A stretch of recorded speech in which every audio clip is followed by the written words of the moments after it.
Magandang hapon mga boss. May na-install naman kami bagong 9 inches quad core head unit sa Hilux 2014 model.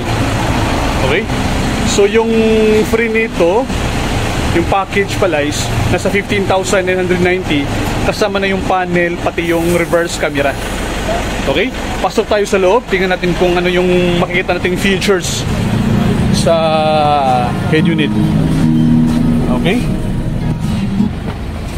So ito yung 9 inches Android head unit sa Hilux 2014. Okay? Punta muna tayo sa radio.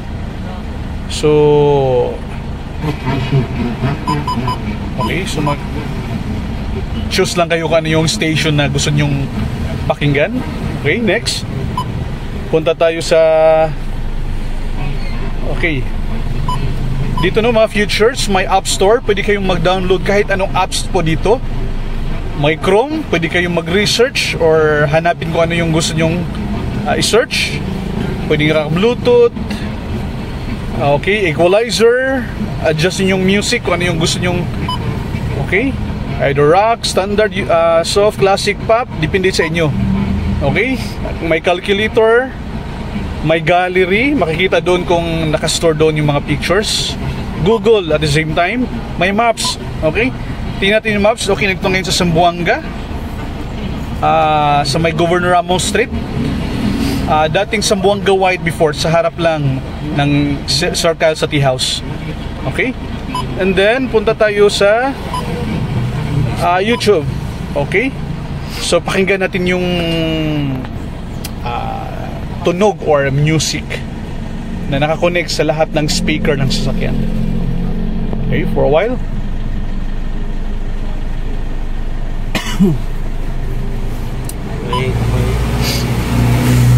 Okay.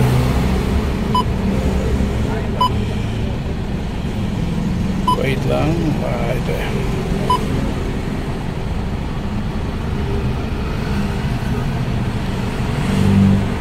Okay.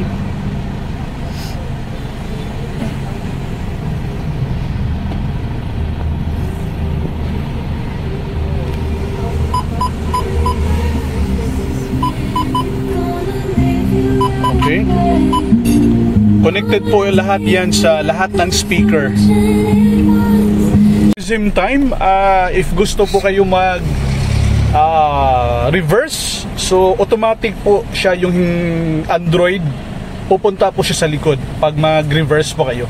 So makikita nyo kung may mga tao, bata, bike, motor, sasakyan, para safe po kayo, no? Kung mag-reverse po kayo. At the same time, meron po dito nakalagay na USB slot. So pwede po kayo dito maglagay ng USB, magtingin ng movie, mga music at the same time. Okay? Kung magpakabit kayo ng Android head unit, punta lang po kayo dito sa may Andres Auto Accessories, sa may Governor Ramos Street, Santa Maria, harap lang ng Circle Tea House, dating Zamboanga White before. Okay? So maraming salamat.